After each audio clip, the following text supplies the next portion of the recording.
Today's rant is brought to you by Roy's Umbrella. Need a home loan? Looking to do a refi? Just check out Roy and his great staff at roysumbrella.com. That's roysumbrella.com. Hey, join me today live on Listen App, 5 o'clock Pacific, as we talk about the big sports weekend. And speaking of the weekend, not a good weekend for the Sacramento Kings after opening up this season with a big road win Wednesday night in Portland. They come home and lose to arguably the best team in the West, the Utah Jazz, on Friday. And then last night, Steph Curry and the Golden State Warriors put 119 on the board.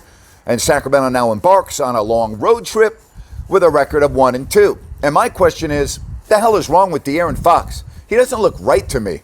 I don't know if he's bothered by a slight injury or he's just in a slump to start the year.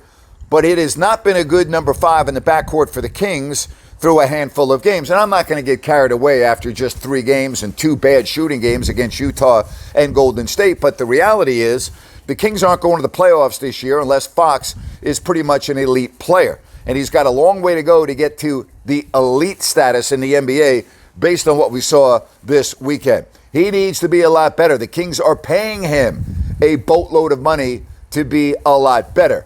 And again, I don't want to get carried away after just a handful of games.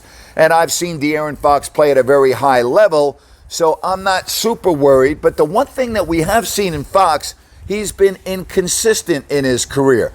He needs to smooth that out.